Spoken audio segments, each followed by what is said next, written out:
111년 전 8월 29일, 오늘은 어떤 날입니까? 8월 29일.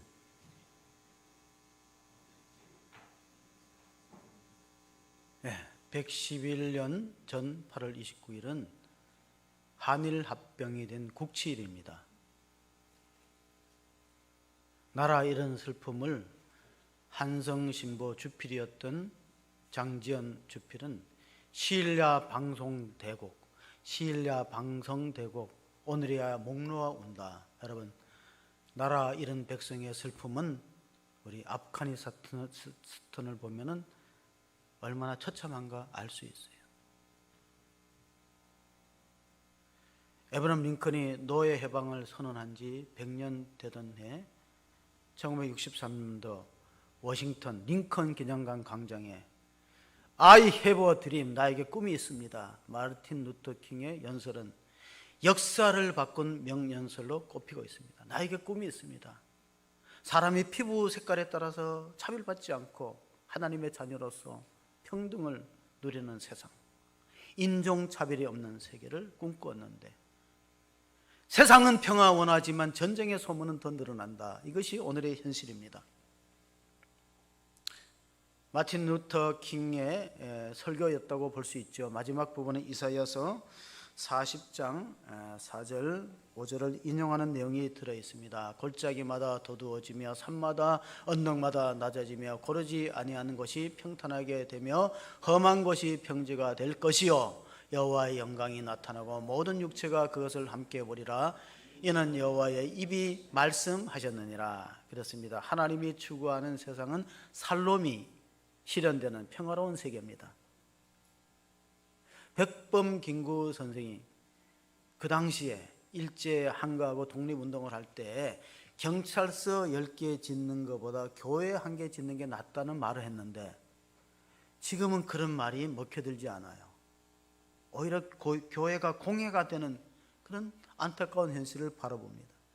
경찰서 10개 짓는 것보다 교회 하나 짓는 게 낫다는 것은 3.1운동이 일어났던 1919년도에 기독교 인구는 불과 1.3%예요. 그런데 독립선언에 기초했던 사람들의 절반이 크리스찬입니다. 33인 중에 기독교인이 16명이에요. 길선주 목사를 비롯해서 한석진 목사님 모두가 기독교인이었어요. 당시에는 기독교인 하면 곧 애국자로 통합니다. 2차 세계대전이 일어났을 때 아인슈타인 박사는 독일에 있었다고 합니다. 그런데 아인슈타인 박사는 교회를 아주 부정적으로 보는 사람이에요. 유대인 출신이거든요. 천재 물리학자지요. 교회가 왜 필요하냐? 교회가 부정적으로 생각했습니다. 그런데 히틀러의 관계에 의해서 전 세계가 전쟁의 소용돌이로 휩싸일 때 대학교는 뭘 했느냐? 대학교는 침묵을 했다는 거예요. 바른 말을 안 했다는 거예요. 대학교 지성, 최고의 지성들이. 언론은 뭐 했느냐? 언론은 히틀러를 지지했어요.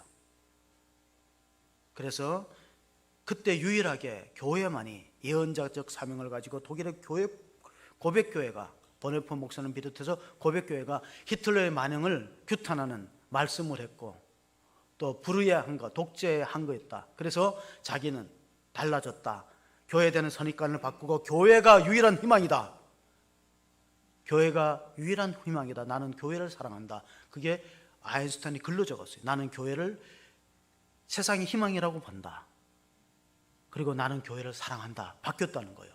히틀러가 독일 전쟁 2차 대전 강분을 일으키는 모습을 보면서 다 침묵할 때 교회만이 바른 소리를 냈다는 겁니다. 교회는 어떤 것이냐? 필립 얀시는 미국의 기독교 저술가입니다. 교회, 나의 사랑, 나의 고민. 여러분, 교회는 사랑인 동시에 고민이다. 왜? 그가 한 역사학자의 말을 인용해서 교회라는 배는 오래되고 낡아서 삐걱거린다는 거예요. 그리고 풍랑에 이리저리 휩쓸려 가지만 그래도 자기는 교회를 믿는 것은 교회는 하나님이 정하시는 목적지로 갈 것이다. 하나님의 영원한 안식처인 천국으로 인도해 가기 때문에 하나님의 사랑이 끝까지 교회를 통해서 이루어진다는 사실을 믿으시기 바랍니다. 고린도서 13장 8절 사도 바울이 썼던 사랑장 결론입니다. 사랑은 언제까지나 떨어지지 아니하되 예언도 패하고 방언도 그치고 지식도 패하리라. 그렇습니다. 우리가 하나님의 사랑을 힘입기 때문에 오늘 살아가는 힘을 얻습니다. 자, 21세기를 규정짓는 세 가지 F가 있어요. 존 나이스비트라는 미래학자도 그렇게 말했고, 존 나이스비트는 미래를 연구하는 사람인데 21세기를 결정하는 세 가지 F는 첫째는 지성의 시대, 감성 시대, 필링의 시대다. 또 하나는 상상력의 시대다. 픽션의 시대다. 넌픽션이 아니고 픽션의 시대. 그리고 또 하나는 휘메일 여성의 시대다. 여러분, 아인슈타인이 한 말 가운데 상상력은 지식을 앞선다 그랬어요. 가만히 보니까 우리가 어릴 때 공상과학에 있었던 이야기들이 현실로 실현되고 있어요. 앞으로는 보세요. 앞으로는 드론처럼 이 작은 1인용 비행기가 이 교통수단이 어려우면은 이제 저절로 떴다 내렸다는 그런 비행기들이 다닐 수 있어요. 다시 말하면 자동차가 다니다가 교통이 막히면은 자동차 옆에 날개가 서갖고 공중으로 떠서 가는 그런 시대가 올 수도 있다는 거예요. 그리고 여성들이 차별 대우를 받지 않고 여성의 잠재력을 발휘할 수 있는 나라가 선진국이 되는 거예요. 지금 아프가니스탄 사태를 보세요. 탈레반 정권이 카불을 점령하면서 세계에 대해서는 여성을 존중한다 그러지만 손가락에 매니큐어 칠했다고 잘랐어요. 손가락을 잘랐습니다. 그리고 여성들이 쓰는 뭐죠? 부르카. 부르카가 지금 동이 났어요. 중동의 여성들이 쓰는 그 히잡의 형태가 여러 가지가 있는데 가장 자유가 없는 형태가 부르카예요. 그 눈도 내놓으면 안 되고 눈도 망사로 가려야 되는 거예요. 이 무더운 날씨에 얼마나 힘듭니까? 그런데 부르카가 지금 풍기 현상이 일어나요. 안 쓰면 총살하거든요. 부르카를 안 입고 길거리 나왔다가 그 자리에 총을 쏴서 죽이는 나라가 아프가니스탄이에요. 우리가 얼마나 힘들고 어렵다 하지만은 우리는 그런 세계는 살지 않아요. 그런 세계는. 그리고 여성의 얼굴이 광고에 나왔다가 다 지워버리잖아요. 기독교가 들어가면서 신분이 상승된 계층이 어린이와 여성입니다. 어린이가 내게 오는 것을 금하지 말라. 하나님 나라는 이런 자의 것이다. 어린이가 존중을 받을 수 있는 건 예수님 때문이에요. 여성들을 누가복음에 보면 여성들에 대해서 예수님 많은 관심을 갖고 있어요. 지금 이 시대가 얼마나 힘드냐면요, 여성들이 아기를 안 낳아요. 우리나라의 출산율이 OECD 국가 가운데 최저입니다. 0.84명입니다. 0.8. 일본보다 더 떨어졌어요. 그래서 요즘 유행되는 젊은이들 사이에서 3포가 뭡니까? 연애와 결혼과 출산을 포기하는 3포예요. 근데 5포가 됐어요. 연애와 결혼과 출산을 포기했는데 두 가지 더. 내 집 마련과 인간관계를 포기했어요. 그래서 또 두 가지 더 늘어서 7포. 꿈과 희망마저 포기했어요. 지금은 N포 시대다. 코로나가 장기화되면서 청년 실업 문제, 예산을 투입해서 많이 또 출산을 장려했지만 사실 효과를 거두지 못했어요. 요즘 이런 말이 유행해요. 맨정신으로 할 수 없는 두 가지가 결혼하는 거하고 개척하는 거래요. 조금 빠져야 돼요, 여러분. 그러니까 결혼에 가서 빠져야 되잖아요. 상대방한테 빠져야 되는, 사랑에 빠져야 되는데. 교회를 우리가 그리스도의 몸이라고 부르고 교회의 머리가 그리스도라 그래요. 그리고 교회와 성도의 관계는 사랑으로 연합된, 예수님이 머리고 우리는 그 몸에 붙은 지체예요. 한 사람 한 사람입니다. 소중한 그리스도의 지체, 생명적 관계입니다. 그렇다면은 결혼도 그렇고 교회도 그렇고 누가 먼저 사랑에 빠졌는가? 우리가 생각할 때 우리가 교회를 사랑하고 주님의 사랑에 빠졌다 생각하지만 실제로는 반대예요. 하나님이 여러분한테 빠진 거예요. 그런데 하나님이 왜 여러분한테 빠졌는지 이유는 묻지 마세요.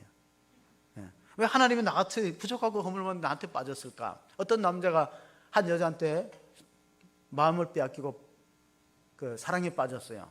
그래서 그 집 앞에 와서 사랑을 고백했더니 그 여자가 얼마나 싸늘하냐면은, 당신의 사랑의 진정성을 보이려면은 100일 동안 꽃을 들고 창문에 서 있으라 그랬어요. 그것도 밤중에 서서 자지 말고. 얼마나 힘들어요. 근데 남자가 매일마다 그 여성이 있는 창가에 가서 꽃을 들고 서 있으니까 아마 커튼을 열고 봤겠죠. 하긴 했겠죠. 하루 잘 견디네, 이틀 견디네.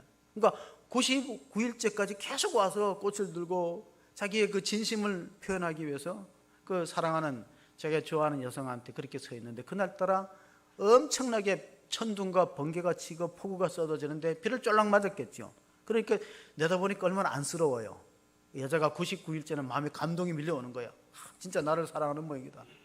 아이고 내가 집안에만 있으면 사람이 아니지 싶어갖고 그 비가 오는 우중에 뛰쳐나가서 그 남자 곁에 가서 아주 쫄락 이렇게 맞아갖고 몰골이 초라한 그 남자한테 가서 내가 이제 당신의 사랑의 진정성을 받아들이고 당신의 그 고백을 수용하겠다 하고 딱 쳐다보니까 남자가 뭐라 그래요?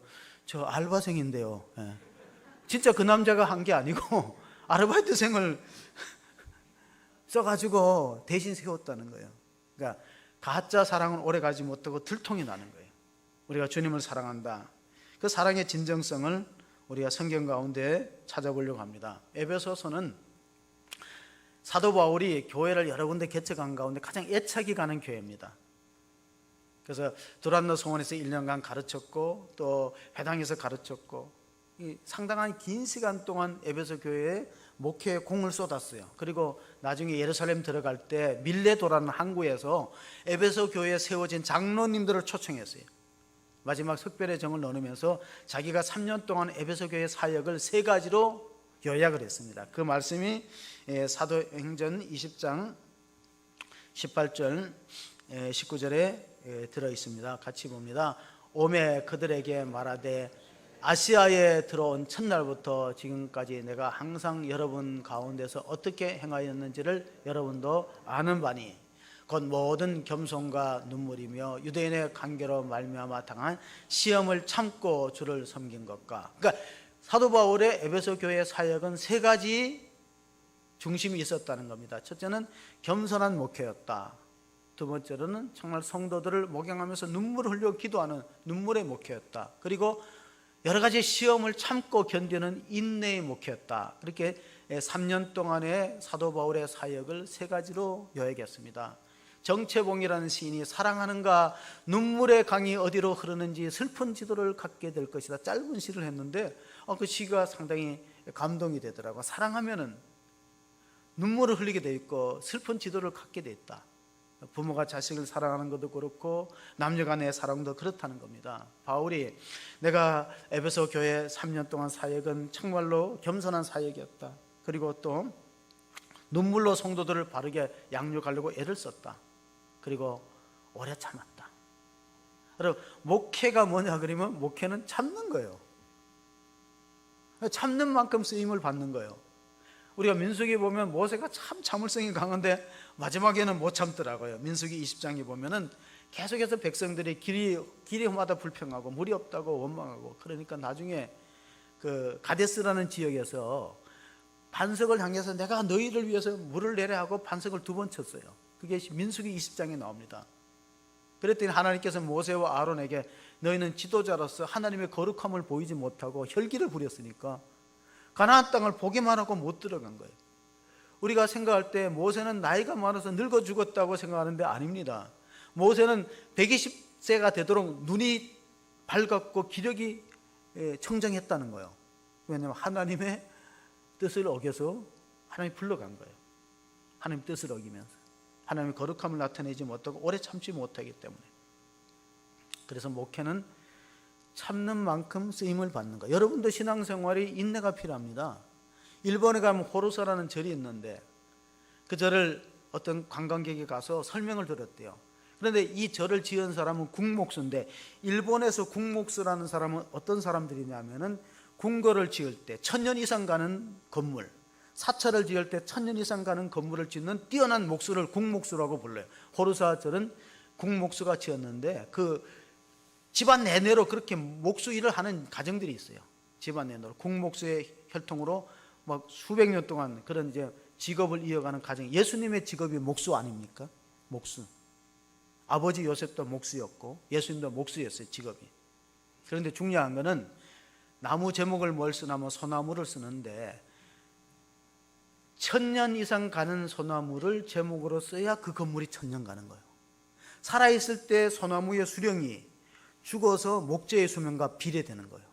이 말은 견디는 만큼 쓰임을 받는 거예요.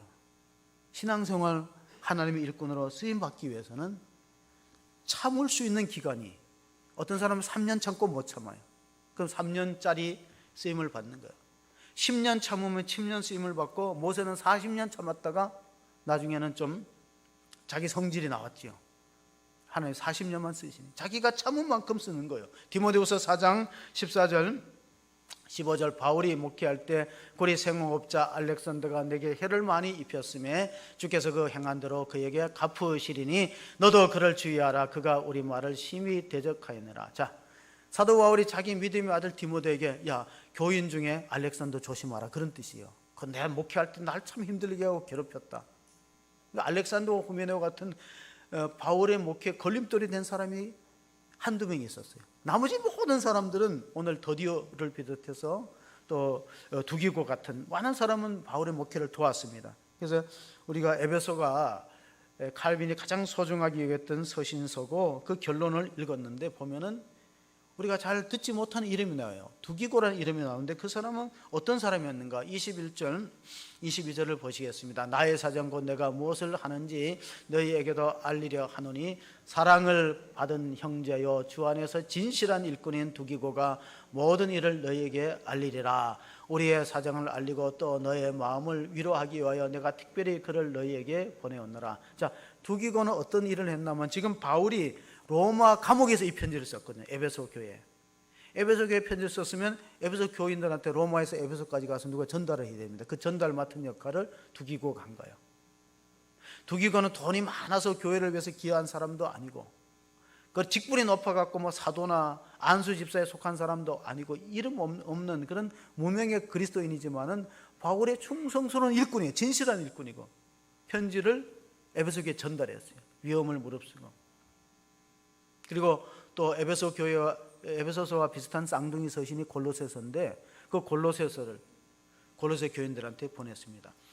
자, 1세기 때는 황제들이 어떻게 통치를 했냐면은, 1세기에 그 팔레스타인 지역의 정치를 보면은 황제들이 통치를 할 때 편지를 중심으로 통치를 해요.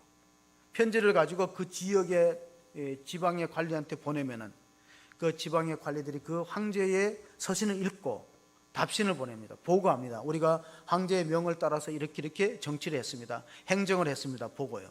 그러니까 편지가 그때는 굉장히 중요합니다. 지금은 뭐 여러 가지 SNS나 매체들이 많지만 그 당시에는 교통도 불편하고 통신이 안 돼요. 전화가 없었어요. 그러니까 편지가 얼마나 중요한 수단입니까? 따라서 에베소서는 에베소 교인들만 읽은 게 아니고 주변에 소아시아는 여러 교인들이 회람하면서 읽었다. 골로새 편지도 또한 그렇고. 그런데 에베소의 결론이, 오늘 마지막 결론이 23절 24절 바울의 인사말이 들어있습니다. 아버지 하나님과 주 예수 그리스도께로부터 평안과 믿음을 겸한 사랑이 형제들에게 있을지어다. 우리 주 예수 그리스도를 변함없이 사랑하는 모든 자에게 은혜가 있을지어다. 그렇습니다. 하나님을 끝까지, 주님을 끝까지 변함없이 사랑하는 자들에게는 하나님의 은혜와 축복이 있는 줄로 믿으시기 바랍니다. 중간에 포기하죠. 끝까지 믿음을 지키면은 세 가지 복이 있는데, 평강의 복을 봐. 평안의 복. 그럼 평안이란 말은 히브리 말로 살롬인데, 그 사람들이 인사한 말이 살롬이에요. 우리가 안녕하세요 하는 인사보다 더 범위가 넓어요. 우리가 안녕하세요 하는 것은 뭔가 사건 사고가 없었냐 그런 뜻인데, 이스라엘 민족들의 살롬은 하나님 관계가 잘 되어 있습니까? 이웃과 관계가 평화롭습니까? 마음에 걱정 근심이 없고 평안합니까? 그런 총체적인 살롬 축복이 있다는 거예요. 하나님을 잘 경외하는 믿음의 사람, 그리고 또한 하나님의 사랑이, 변함없는 사랑이 그들을 지켜줄 것이다. 하나님의 사랑이 아니고 하나님의 은혜가 아니고는 우리가 이 자리에 설 수 있겠습니까? 세 번째로는 주의 은혜가, 믿음 안에 있는 은혜가 너희와 함께 있을지어다. 그렇게 이제 바울이 초대교회를 섬겼던 신실한 일꾼들, 두기고와 같은 이름 없는 오늘날 여러분과 같은 성도들을 축복하면서 세 가지 복을 약속했는데, 하나는 평안의 복이다, 하나는 변함없는 하나님의 사랑과 은혜가 있을지어다 하고 축복했습니다. 제가 요즘 가끔 이런 생각이 들어요. 하나님, 요즘에 선교사님들이 코로나 때문에 그 선교지에서 제대로 치료를 못 받고 세상을 떠나요. 소천하신 분들이 있고, 또 갑작스럽게 목회하다가 암 말기가 돼서 세상을 떠나는 분들이 있어요.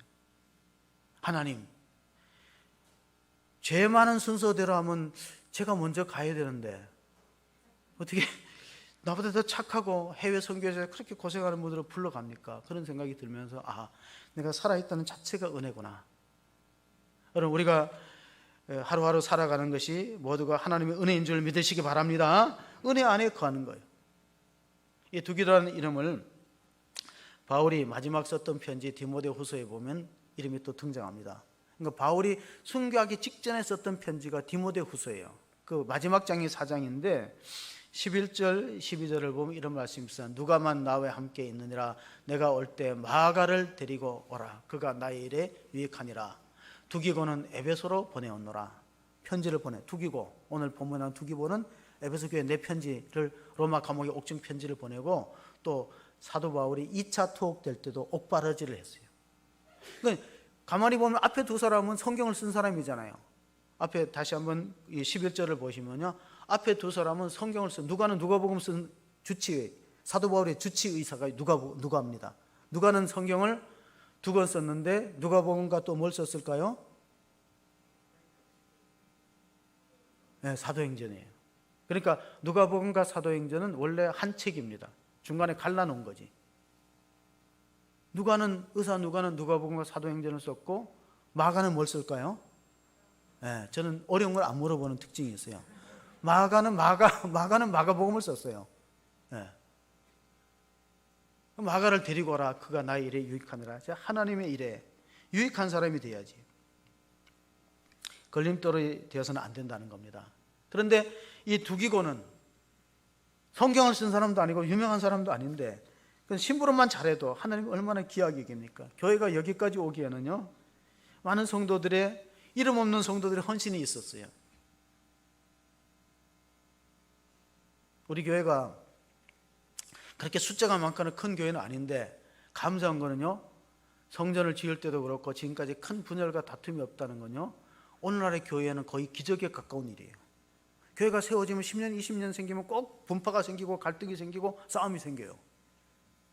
그런 교회를 안 다녀봐서 모르는데, 여러분이 그런 교회를 안 다녀봐서 모르는데, 대부분의 교회는 세운 지 10년, 20년 지나면 꼭 문제가 생기고 폐가 갈리고 그래요.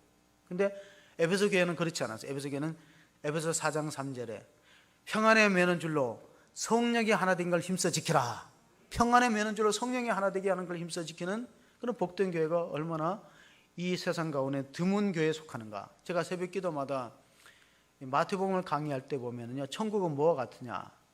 마태복음 13장 44절에 보면 천국은 어떤 사람이 밭에 감추인 보화를 발견해 갖고 자기의 소유를 다 팔아서 그 밭을 샀느니라. 이 밭이라는 것이 이 마태복음 10장에는 처음에 밭은, 씨 뿌리는 비유의 밭은 인간의 마음이에요. 네 종류의 밭이 있듯이 사람의 마음도 네 가지가 있다는 거예요. 체질도 네 가지가 있어요. 이제 말하는 이 동양 한의학을 하는 이제 말은요, 사람의 체질이 네 가지래요. 태음인, 태양인, 소음인, 소양인. 서양의학의 창시자인 히포크라테스는 인간의 그 체질도 네 가지, 기질이 네 가지라고 했어요. 우울질과 점액질과 다혈질과 담즙질. 네 가지가 있어요. 인간의 마음도 네 가지. 우리가 사도 바울이 이 에베소서를 썼는데, 사도 바울은 담즙질에 속하는 사람이에요. 담즙질에 속하는 사람은 되게 정치를 하거나 사업을 합니다. 아주 강한 사람들이죠. 한 번 한다면은 하는 사람들이 그 담즙질입니다. 나는 한 번 한다면 하는 사람이다. 그런 사람이 담즙질이에요. 담이 크다 말이지. 그러니까 정치하는 사람들 가운데 담즙질이 많고, 큰 기업가들 가운데 담즙질이 많아요. 결점이 뭐냐? 남의 말 잘 안 들어요. 남의 말 안 들어. 네 가지 마음은 밭으로 비유됐는데, 두 번째 알곡과 가라지에 비유는 그 밭이 세상이라 그랬어요. 세상. 그런데 세 번째, 밭에 감추인 보화의 밭은 교회를 말할 수가 있어요. 자, 교회는 돌멩이도 있고 잡초도 우거지고 나무 뿌리도 있어요. 그런데 거기에 뭐가 있어요? 보화가 감춰졌어요. 교회라는 배는 완벽하지 않아요. 그런데 우리가 왜 교회를 다녀야 돼요? 거기에 복음이라는 보화가 있고 그리스도가 있고 교회의 머리가 되신 주님이 계시고, 그래서 우리가 교회를 찾아오는 것이지, 교회가 완벽해서 사실 밭은 거기서 소출이 얼마나 나오겠어요. 그러니까 밭에 감춘 보화를 발견하지 못하는 가족의 입장에서는 자기의 소유를 다 팔아서 밭을 살려고 하는 가장을 말릴 거예요. 여보, 정신 나갔어? 그 밭에 1년에 농사 지어가봐야 얼마나 온다고 그걸 사. 자녀들도 다 말릴 거예요. 위험한 시대에 왜 교회를 가야 되냐고.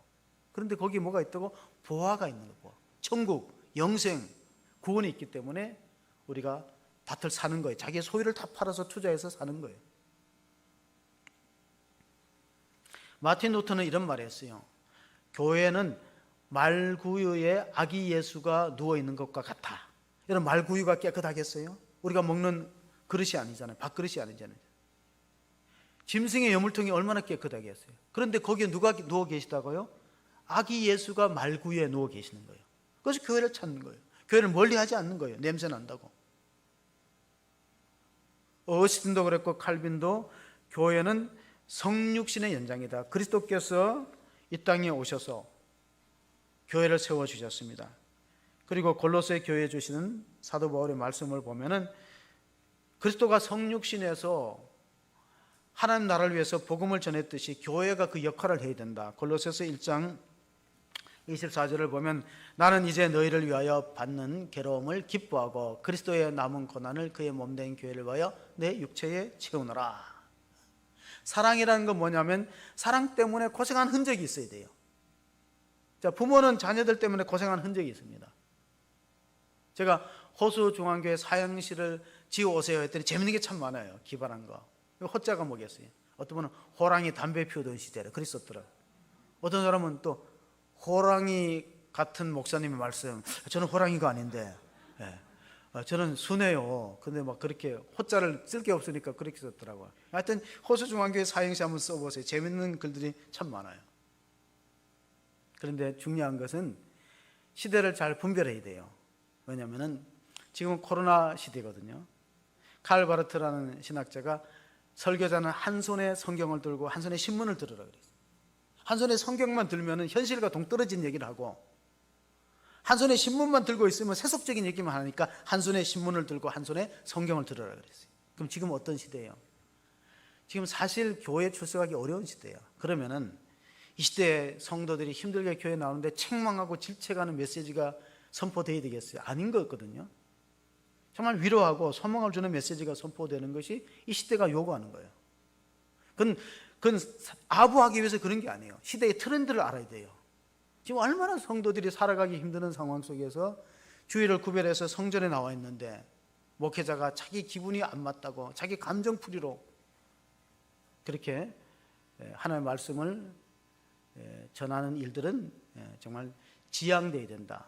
여러분, 이단이 왜 이단인지 아세요? 이단들은 기성교회를 다 욕하고 자기를 식격하고 자기만 교주만 식격하대요.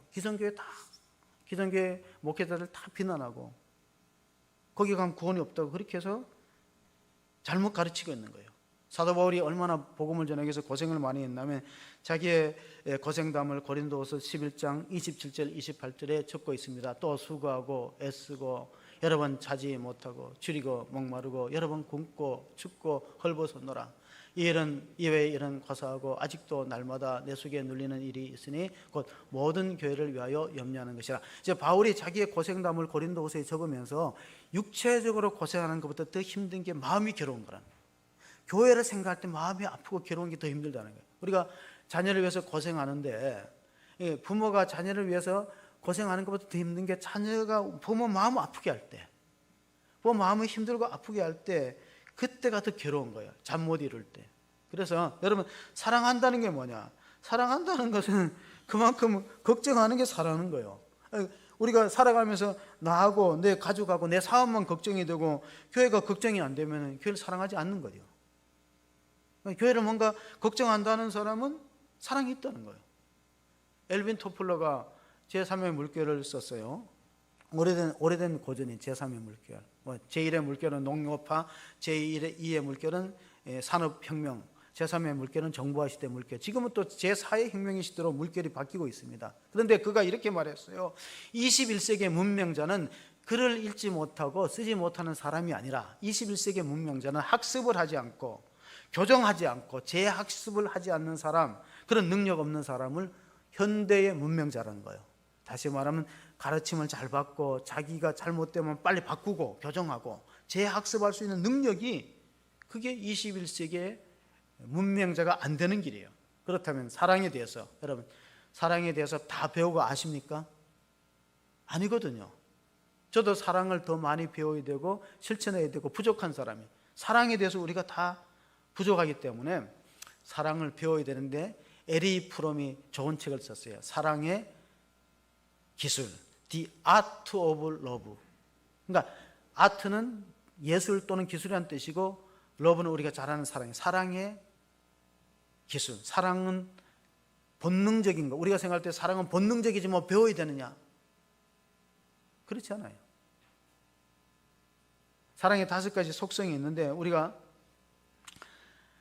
사랑은 뭐 혈육의 사랑은 본능적으로 일어나겠죠. 그러나 주님을 사랑하고 교회를 사랑하고 성도를 사랑하는 이는 학습되고 훈련돼야 돼요. 요한복음 13장 1절에 보면은 예수님이 12제자를 사랑했잖아요. 근데 끝까지 사랑했어요. 1절 2절을 보시면 6월절 전에 예수께서 자기가 세상을 떠나 아버지께로 돌아가실 때가 이런 줄 아시고 세상에 있는 자기의 사람들을 사랑하시되 끝까지 사랑하시니라. 마귀가 벌써 시몬의 아들 가룟 유다의 마음에 예수를 팔려는 생각을 넣었더라. 자, 보세요. 예수님은 가룟 유다를 포함해서 끝까지 죽을 때까지 사랑하는데 가룟 유다는 스승을 팔 생각하잖아요. 그러니까 부모의 마음이 다르고 자녀의 마음이 다르다는 거예요. 또 형제끼리도 마음이 다르다는 거예요. 그러므로 우리가 사랑이라고 말할 때 감정의 차원, 우리가 필이 꽂혔다, 필의 차원의 사랑이 아니라 성경에서 말하는 사랑은 윌입니다. 의지입니다. 오늘 예수님께서 자기가 택한 사람을 사랑하실 때 끝까지 사랑한다는 것은 감정적인 사랑이 아니고 의지적인 사랑이에요. 내가 너를 선택했으니까 내가 끝까지 사랑하겠다. 너가 나를 팔지라도, 나를 죽이면 널길지라도 내 사랑은 안 바꾸겠다. 그게 의지적 사랑 아닙니까? 감정으로 하면 기분 상해서 사랑이 사라지죠. 잘 기억하세요. 하나님 우리를 사랑하는 사랑은 의지적 사랑이기 때문에 내가 잘했다고도 사랑하고 내가 죄 지었다고 덜 사랑하고 그런 게 아니라는 겁니다. 감동을 전혀 공감을 안 하시는데 다시 그럼 쉽게 말씀드리겠습니다. 여러분이 열심히 하고 막 주님을 위해서 막 진짜 봉사를 잘했다고 하나님 사랑이 더 커지고, 여러분들이 조금 교회 봉사를 약하게 했다고 하나님 사랑이 작아지고 그러지 않는다는 거예요. 이게 뭐냐면 의지적 사랑이라는 건 뭐냐면은 사랑하기로 결심하고 하는 사랑이기 때문에 사랑의 첫 번째 속성 관심이에요. 관심. 사랑의 반대말이 미움이 아니고 뭐라고요? 무관심한 거예요. 무관심한 거예요. 교회에 무관심하고 주님에 무관심한 거예요. 지금 코로나 때문에 교회가 얼마나 무관심의 대상이 되냐면요, 2년 전에 보다가 지금 20%나 25%는 실종 교인이 됐어요. 가난한 교회는 교회가 안 나가지만 그래도 뭔가 연결이 있는데, 실종 교인은 뭐냐면은 연락이 안 되는 교회예요. 교인이에요. 그게 20%나 25%. 자, 실종 교인은 목회자가 전화해도 연락이 안 되고 성도끼리 전화해도 연락이 안 되는 교인들이, 작은 교회는 5%, 많은 교회는 25%, 그 중간에 비율을 차지한다는 거예요. 그럼 실종 교회는 주민센터에 신고해야 될까요? 기도해야 될까요? 기도하셔야죠. 방법이 없어요. 셀 리더 헬퍼들이, 목회자들이 그 영혼을 안고 품고 기도해야지. 실종됐다고 주민센터에 가서 신고하겠어요? 가출했다고 신고하겠어요? 아니거든요. 그게 뭐냐면 관심이 많이 사라졌다. 눈에서 멀면은 마음에서 멀어지는 거예요. 이제 물론 이제 그런 걸 학술적으로는 뭐라고 부르나? 학술적으로는 노미널 크리스찬이라고 불러요. 노미널 크리스찬. 노미널 크리스찬은 명목상의 교인이에요. 교인이라고 스스로 자부하지만은 교회와 단절되어 있어요. 출석을 안 해요. 근데 노미널 크리스찬이라는 거예요. 그 뭐냐면 책임감이 없어요. 교회 소속감과 책임감이 없어요. 그런 교인이 코로나 때문에 많이 양선되어서 2년 동안 1년 6개월 동안 교회에 발걸음을 끊으면서 사랑의 두 번째 요소가 책임지는 거예요. 책임. 그러니까 우리가 그 자녀들이 결혼을 잘 하지 않고 자녀 출산을 안 하는 거, 책임지는 일이 힘든 거예요. 책임을 진다는 거예요. 책임이라는 게 영어 단어로 responsibility인데 이건 두 단어의 합성이에요. response, 반응하다. 동물들은 반사적으로 행동합니다. 개를 밟으면 다 깨갱하고 물러그래요. 그럼 반사거든요. 리액션. 인간은 반사하지 않고 반응해요. 밟으면 어떤 사람은 화내지만 어떤 사람은 아이고 제가 미안해요. 당신 발 밑에 발을 넣네요. 이건 반응이잖아. 반사가 아니고. 그러니까 반응하는 능력을 책임감이라고 불러요. 리스판스가 반응이고 어빌리티는 능력이거든. 사랑의 두 번째, 반응한다. 그러니까 책임감이 있는 게 사랑. 관심과 책임. 세 번째, 사랑은 이해. 이해가 뭐예요? 낮아지는 거지. 영어 이해는 understand. 이해한다. 그러니까 상대방의 눈높이에 맞추는 거예요. 자녀의 눈높이에 맞추는. 이해한다. 내려선다는 거예요. C.S. 루이스는 순전한 기독교에서 겸손이라는 것은 낮아지기보다가 작아지는 거라 그랬어요. 작아지는. 그대 앞에만 서면 왜 나는 작아지는가? 그대 등 뒤에 서면 왜 나는 젖어드는가? 사랑 때문에. 이게 사랑이에요. 사랑되면 상대방한테 자기가 축소되고 작아지는 거예요. 제가 텔레비를 오늘 문득 저녁에 보니까 처음 보던 사람이 와서 노래를 부르는데 노래를 썩 잘해요. 내 사랑 내 곁인가 들어보셨나요? 예. 그 젊은이가 이름이 그 젊은이 이승윤인가 그 잘 부르더라고. 그래서 찾아봤어요. 이승윤이. 예? 너무 좋아요. 예. 찬송가의 은혜를 안 받고 내 사랑 내 곁에 은혜를 받으시네. 노래를 잘하더라고요. 그래서 제가 누군가 하고 보니까 그 고모가 고은하 씨라는 배우예요. 배우. 그러니까 아버지가 100주년 기념교회의 목사님이죠. 이재철 목사님 아들이더라고요. 근데 이재철 목사님이 그 전에 설교할 때 그 얘기 자기 아들 얘기하더라고요. 초등학교 때 얘기하더라고요. 지금 이제 성장해서 청년이 돼서 그 오디션 프로에서 1등을 해서 텔레비에 와서 노래 부르는데 초등학생 때 반장 선거, 급장 선거가 있었는데 그 초등학교 급장 선거도 잠깐 이렇게 나와서 친구들 앞에 자기 소견 발표가 있대요. 그래서 이제 아버지가 물었겠죠. 너는 반장에 출마하면서 소견 발표를 어떻게 했냐 그러니까 친구들은 이렇게 하는데 자기는 이렇게 말했대요. 여러분, 나는 반장으로 뽑아주시면 여러분의 걸레가 되겠습니다. 그 아이가 그렇게 말했대. 초등학교 때. 왜냐하면 나는 낮추고 여러분의 그 험한 거 내가 다 닦는 역할, 청소하는 역할을 하겠다. 교회가 우리가 관리하는 집사님 없이 깨끗한 거는요, 청소하는 분들이 참 많아요. 토요일마다 이렇게 연세 보신 분들이 얼마나 정성껏 청소하고 계단, 그리고 음식물 쓰레기를 버려주는 주일날 권사님도 계시고 또 방역하고. 그러니까 우리 교회는 오늘 성경에 나오는 두기고처럼 이름 없이 빚도 없이 봉사하는 분이 많았다. 목회자의 자녀라고 다 신앙이 좋은 게 아니에요. 제가 이재철 목사의 아들을 얘기했지만은 끝까지 이제 하나님의 영광을 잘 드러내야 되는데 목회자의 자녀라고 신앙이 좋은 게 아닌 건 구약 성경 엘리 제사장의 아들 보면 홈리와 비느하스가 빗나갔습니다. 사무엘상 2장 30절에 보시면 이런 말씀이 있어요. 그러므로 이스라엘의 하나님 나 여호와가 말하노라 내가 전에 내 집과 내 조상의 집이 내 앞에 영원히 행하리라 하였으나 이제 나 여호와가 말하니 결단코 그렇지 아니하리라.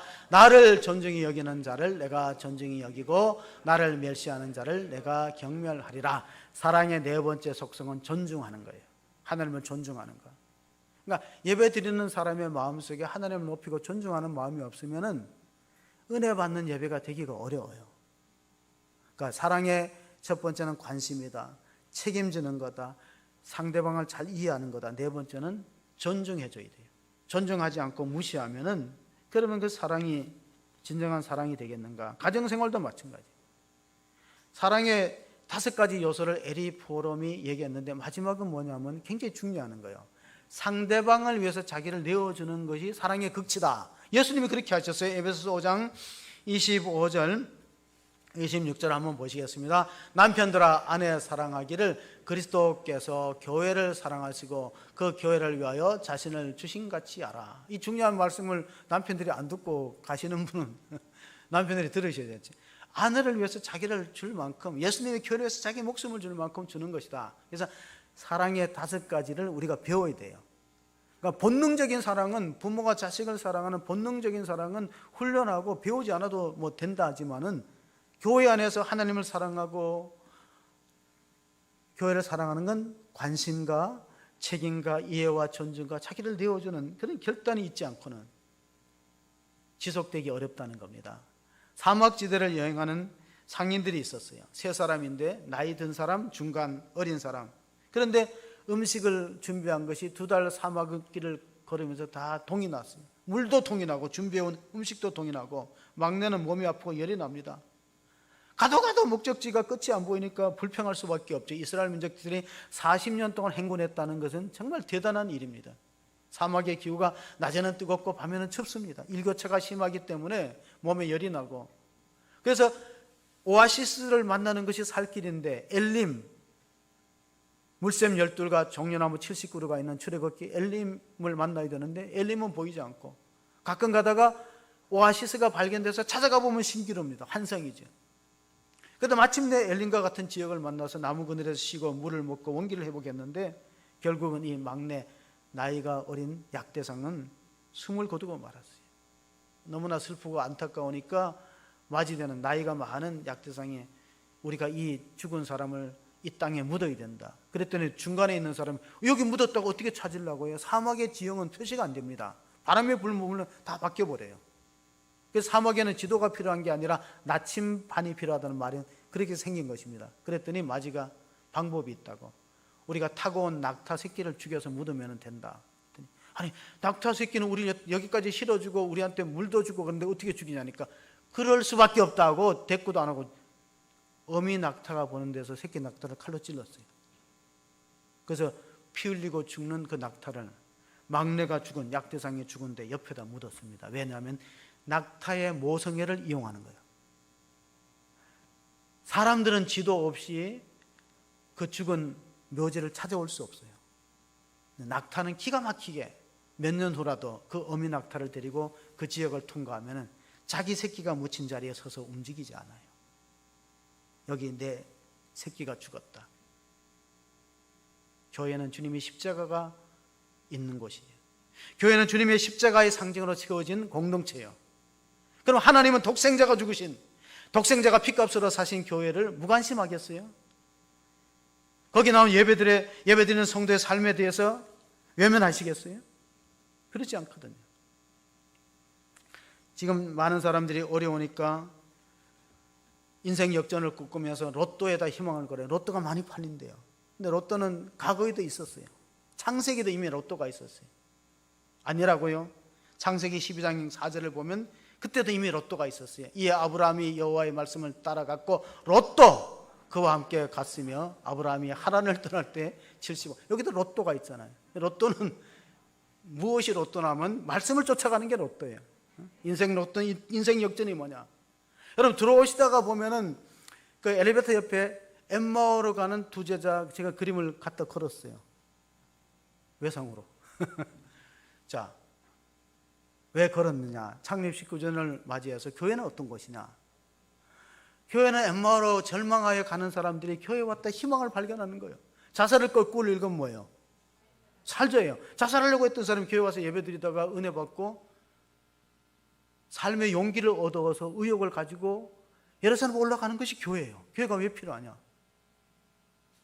우리 다음 세대 자녀들이 변화를 받는 것이 교회여야 되죠. 학교가 감당을 못합니다. 여러분 조금 이따 한번 뉴스를 보세요. 안산에서 중학생 4명이 벤츠차 훔쳤다고 달아났다. 잡혔죠? 사고로 안 돼서 다행인지 모르는데 벤츠차 훔쳤다고 달아났어요. 안산에서. 그 어디서 변화를 우리가 기대할 수 있는가? 엠마오로 가는 제자가 변화됐잖아요. 교회는 어떤 것인가? 예배를 드리다가 하나님 만나서 달라지는 것이. 그리고 주님을 사랑하는데 끝까지 사랑해야 돼요. 창세기에 보면요, 야곱이 자기 좋아하는 여자 라헬을 사랑하니까 7년을 수일같이 며칠같이 여겼다는 기절이 있습니다. 창세기 29장 20절을 읽어보시겠습니다. 야곱이 라헬을 위하여 7년 동안 라반을 섬겼으니 그를 사랑하는 까닭에 7년을 며칠같이 여겼더라. 자, 사랑하면은 세 가지가 지루하지 않아요. 시간 가는 게 지루하지 않아요. 7년을 수일같이 라반, 외삼촌 라반, 사기꾼과 같은 라반을 봉사하는데 힘든 줄 몰랐어요. 사랑하면 물질이 안 아까워요. 7년 동안 사실 보수를 제대로 못 받았거든요. 임금을 계속 바꾸어서 변개시켜서 품삯을 주지 않았어요, 라반이. 그래도 괜찮아. 왜? 나는 라헬만 얻으면 된다. 진짜로 사랑하면 시간이 지루하지 않고 물질이 안 아깝고 봉사하는 것이 힘 안 들면 사랑하는 거예요. 근데 이게 안 된다. 교회에서 1시간 조금 넘으면 설교가 조금만 길면은 빨리 가야 되는데, 목사님 오늘따라 왜 저렇게 길게 하냐, 1, 2분 내로 마치려고 마음에 지금 결심하고 있어요.